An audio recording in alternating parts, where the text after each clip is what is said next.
আচ্ছা, বাক্য সংকোচন বলতে নর্মালি আমরা কি বুঝি? বাক্য সংকোচন বলতে বাক্য সংকোচন কি? বাক্যের সংকোচন, সংক্ষিপ্তকরণ। কোনো একটা বাক্যকে, একটা দীর্ঘ বাক্যকে শর্ট ফর্মে তৈরি করা বা সংক্ষিপ্ত করা হচ্ছে বাক্য সংকোচন। ব্যাকরণের ভাষায় আমরা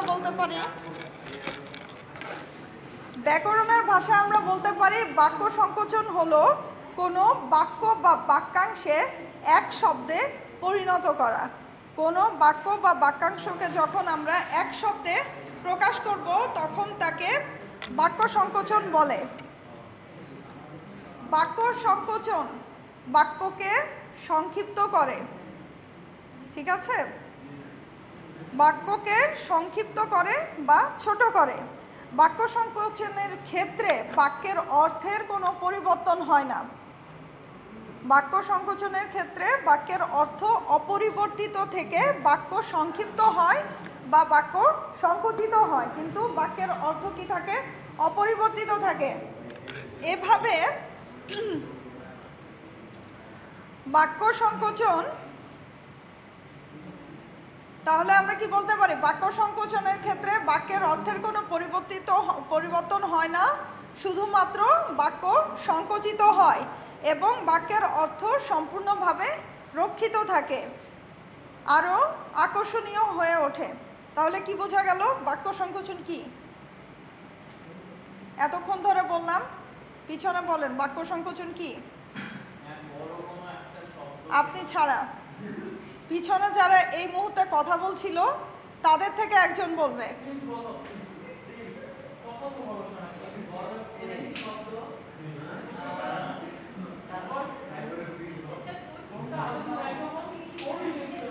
প্রিন্সের পাশে যে বসে আছে সে বলবে।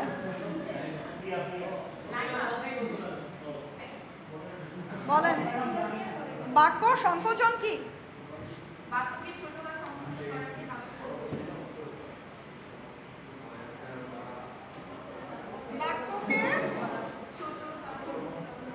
সংক্ষিপ্ত করাকে বাক্য সংকোচন বলে। আর কিছু বলেছিলাম? শুধু এতটুকুই বলেছিলাম।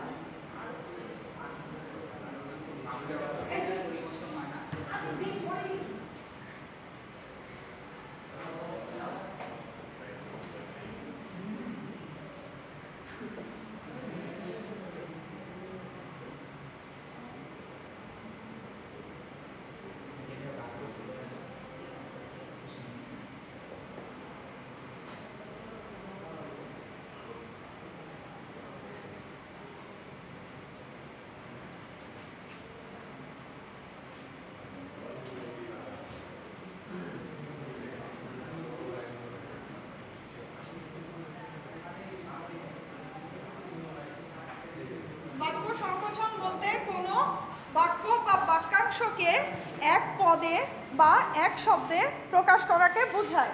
বাক্য সংকোচনের ফলে বাক্যের অর্থের কোনো পরিবর্তন হয় না। বাক্যের অর্থ অপরিবর্তিত রেখে বাক্যকে সংক্ষিপ্ত করা হয়। এতে করে বাক্য আরও বেশি শ্রুতিমধুর ও সুস্পষ্ট হয়ে ওঠে। ক্লাস করতে ইচ্ছে না হলে বাইরে বেরিয়ে যান।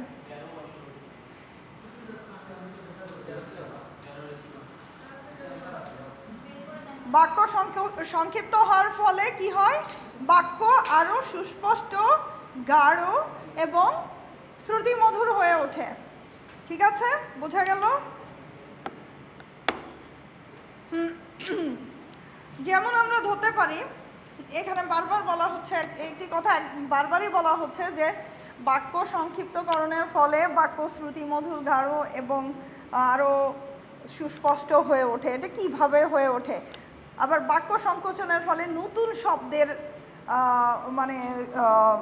কি হয়? সৃষ্টি হয়, যার কারণে আমরা নিত্য নতুন শব্দ সম্বন্ধে জানতে পারি। তো আমি একটা এক্সাম্পল দিয়ে বলতে পারি, যেমন করিম সাহেব আয় বুঝে ব্যয় করেন। করিম সাহেব আয় বুঝে ব্যয় করেন, এটাকে আমরা এক কথায় সংক্ষেপে বলতে পারি কি? আয় বুঝে ব্যয় করেন, সেটাকে একদম সংক্ষেপে আমরা বলতে পারি করিম সাহেব মিতব্যয়ী। মিতব্যয়ী, এখানে আমরা সম্পূর্ণ একটা নতুন ওয়ার্ড পেলাম, তাই না? নতুন একটা ওয়ার্ড তৈরি হলো। আয় বুঝে ব্যয় করা মানে কি? যে সে খুব চিন্তা ভাবনা করে খরচ করে, তার মানে এক কথা আমরা তাকে বলতে পারি মিতব্যয়ী। তো এগুলো হচ্ছে বাক্য সংকোচন, যে একটা দীর্ঘ বাক্যকে সংকুচিত করে ছোট একটা শব্দে পরিণত করাকে বাক্য সংকোচন বলে। এবং ওয়ার্ডটা এবং নতুন একটা শব্দের জন্ম হয়। এতে করে আমরা কি পেলাম? যে করিম সাহেব মিতব্যয়ী, এর অর্থ হচ্ছে যে আমরা নতুন একটা শব্দ মিতব্যয় এই সম্বন্ধে ধারণা লাভ করলাম। এটাই হচ্ছে বাক্য সংকোচন।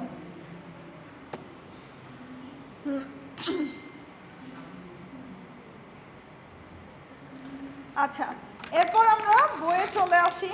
বইয়ে আমাদের অনেকগুলো বাক্য সংকোচন দেওয়া আছে, 203 পেজ থেকে 208 পর্যন্ত অনেকগুলো বাক্য সংকোচন আছে। বইগুলো তো ম্যাক্সিমাম 208 নাম্বার পেজ। বই না কিনলে প্রবলেম নাই, এগুলো আমি প্রোভাইড করব, এগুলো ইয়েতে পোর্টালে বা গ্রুপে দিয়ে দিব। আচ্ছা, বাক্য সংকোচন তো বোঝা গেল যে বাক্য সংকোচন বলতে কি বোঝায়। আমরা কি কোনো এক্সাম্পল দিতে পারি যে কোনো একটা বাক্য সংকোচনের?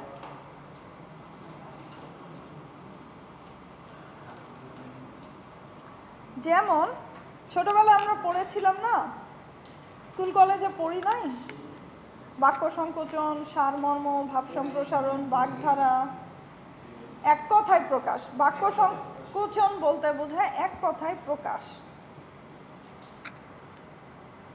অ্যানাদার নেম অফ এক কথায় প্রকাশ ইজ বাক্য সংকোচন। ময়ূরের ডাক কি? ময়ূরের ডাক ছোটবেলায় পড়েছিলাম না, ময়ূরের ডাক কে কার? আচ্ছা,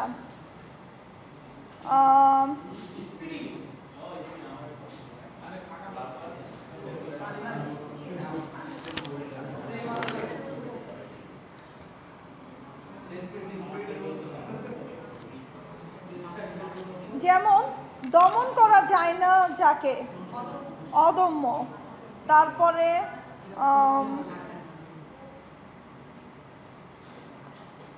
যে অন্যদিকে মন দেয় না, যে অন্যদিকে মন দেয় না, অনন্য মনা।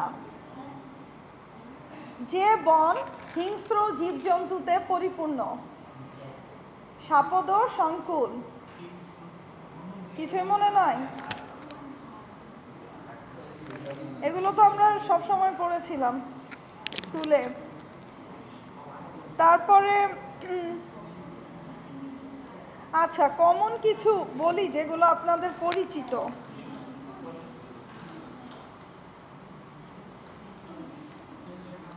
যা খুব শীতল বা উষ্ণ নয়, যা খুব শীতল বা উষ্ণ নয়, এটা কিন্তু খুবই একটা কমন, নাতিশীতোষ্ণ। সমুদ্র থেকে হিমালয় পর্যন্ত, এটা আমরা সব সময় পড়েছিলাম, সমুদ্র থেকে হিমালয় পর্যন্ত। আর সমুদ্র হিমাচল, পা থেকে মাথা পর্যন্ত আপাদমস্তক। তো ওইটার সঙ্গে তো এটাও পড়েছিলাম যে সমুদ্র থেকে হিমালয় পর্যন্ত। সব ভুলে বসে আছেন।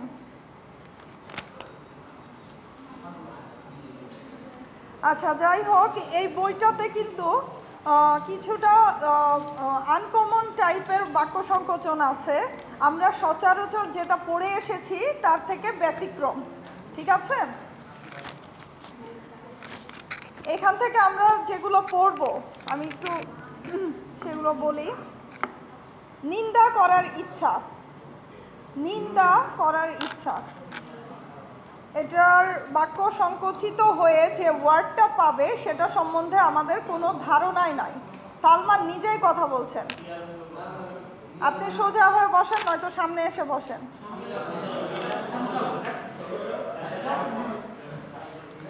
আচ্ছা, আমি বলেছিলাম নিন্দা করার ইচ্ছা। নিন্দা করার ইচ্ছা আমাদের ধারণার বাইরে, যে ওয়ার্ডটা তৈরি হবে আমাদের ধারণার বাইরে। জুগুপ্সা, নিন্দা করার ইচ্ছা, জুগুপ্সা এটা একটা। আর অনুকরণ করার ইচ্ছা, অনুকরণ করার ইচ্ছা, অনুকরণ করার ইচ্ছা কি হতে পারে? অনুর চিকিৎসা, অনুর চিকিৎসা। দান করার ইচ্ছা, দান, দান করার ইচ্ছা।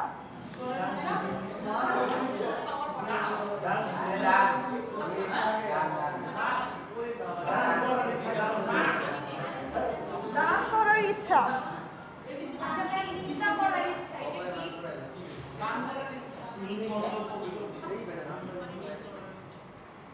নিন্দা করার ইচ্ছা। আর দান করার ইচ্ছা হচ্ছে দিচ্ছা। দান করার ইচ্ছা হচ্ছে দিচ্ছা।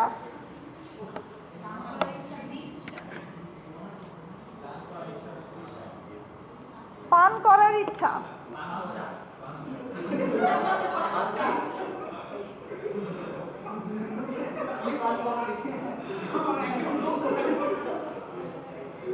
আচ্ছা, পান করার ইচ্ছা হচ্ছে পিপাসা। আচ্ছা, আমাদের আমরা যখন ইয়ে হয়ে যায় পানি খাওয়ার জন্য পিপাসার্ত হয়ে যায়, তৃষ্ণা। তো এখানে পান করার ইচ্ছা পিপাসা। আচ্ছা, জানার ইচ্ছা, জানার ইচ্ছা কি হবে? জিজ্ঞাসা।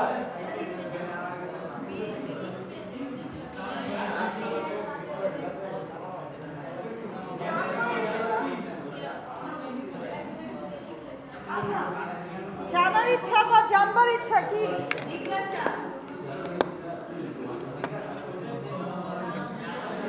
দেখার ইচ্ছা, দেখার ইচ্ছা কি হতে পারে? জানার ইচ্ছা জিজ্ঞাসা, দেখার ইচ্ছা। সালমান এখানে এসো গল্প। দেখার ইচ্ছা কি হতে পারে? কল্পনারও অতীত। দেখার ইচ্ছা না, আমি যে ওয়ার্ডটা আসবে সেটা কল্পনারও অতীত। দেখার ইচ্ছা, দেখার ইচ্ছা মানে কল্পনার অতীত।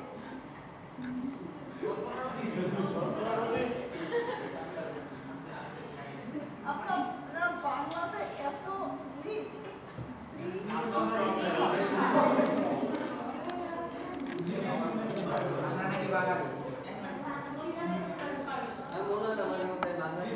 আচ্ছা,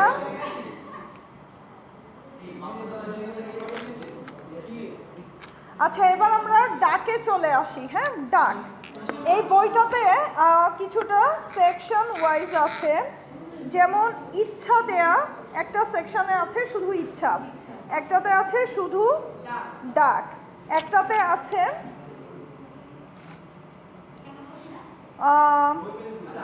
যে দিয়ে, আরেকটাতে আছে যার দিয়ে। মানে এরকম সেকশন ওয়াইজ ভাগ ভাগ করে দেওয়া আছে, শুধুমাত্র আপনাদের মুখস্থ করতে যাতে সুবিধা হয়, বুঝতে যাতে সুবিধা হয়। ঠিক আছে? আর আমরা সাধারণত যা পড়ে এসেছি আমাদের প্রিভিয়াস লাইফে, তার থেকে এই বইয়ে যে বাক্য সংকোচনগুলো দেওয়া আছে একদমই ব্যতিক্রম। সেগুলোর সাথে কোনো সিমিলারিটি খুঁজে পাবেন না। কিছু কিছু সিমিলারিটি আছে। লাভ কি এগুলো পড়লে? লাভ কি? এক সিস্টেম না, 12 বছর আপনারা খুব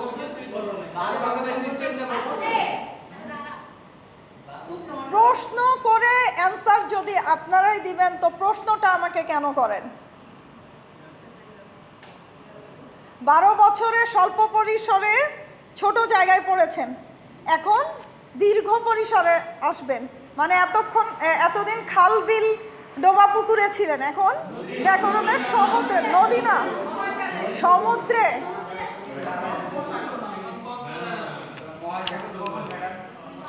আচ্ছা, যার অর্থ নেই, অর্থহীন।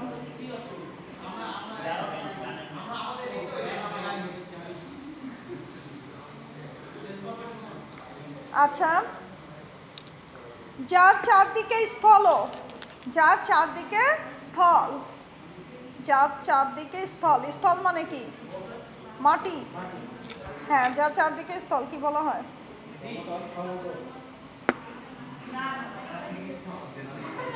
হ্রদ। হ্রদ দেখেছেন আপনারা? হ্রদ দেখেছেন?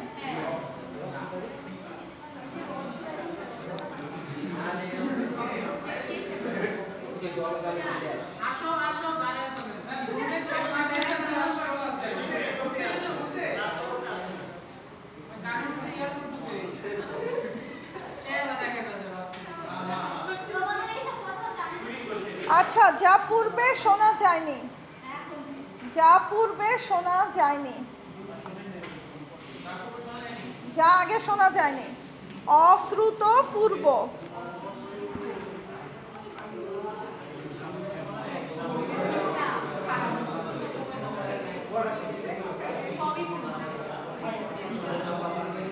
যা পূর্বে চিন্তা করা হয়নি, যা পূর্বে চিন্তা করা যায়নি,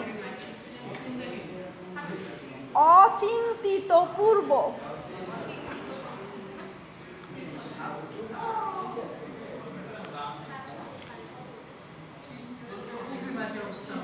যে জমিতে ফসল জন্মায় না,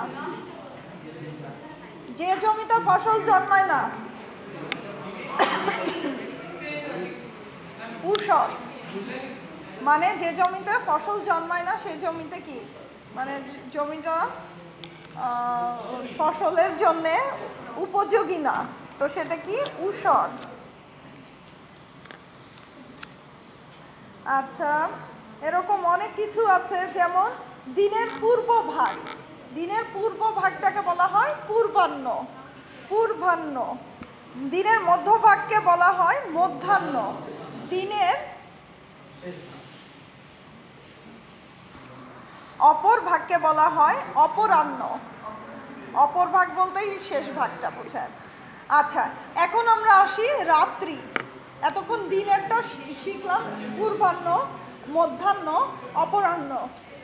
দুপুরবেলাটাকে বলা হয় অপরাহ্ন। আচ্ছা, এখন রাত্রির প্রথম ভাগকে কি বলা হয়? রাত্রির প্রথম ভাগ পূর্বরাত্র। রাত্রির মধ্যভাগকে কি বলা হয়? মহানিশা, মহানিশা। রাত্রির শেষ ভাগকে কি বলা হয়? পররাত্র, পররাত্র। আবার রাত্রির এই 3 ভাগকে একসাথে কি বলা হয়? ত্রিজামা। তার মানে আমরা কি দেখতে পাচ্ছি? বাক্য সংকোচনে আমরা কি দেখতে পাচ্ছি? আমাদেরকে কি করতে হবে? মুখস্থ করতে হবে, তাই তো? এখানে বুঝে বা চিন্তা করে লেখার কোনো বিষয় নাই, আমাদেরকে মেমোরাইজ করতে হবে। তাই এখানে কিছু সিলেক্টিভ বাক্য সংকোচন দেয়া আছে, কিছু সিলেক্টিভ দেয়া আছে, এগুলো আপনারা পড়বেন। তবে কিছু কিছু এখানে বুঝেও আপনারা অ্যান্সার করতে পারেন।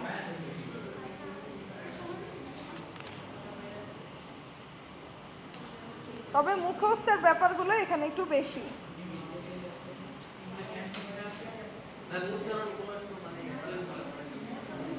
উচ্চারণগুলো, তাই না? কিছু কিছু আছে যেগুলো আপনারা একবার পড়লে মনে রাখতে পারবেন।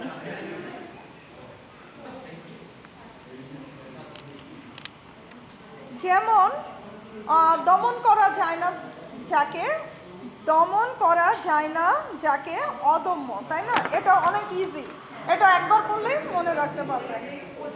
তারপরে এত কথা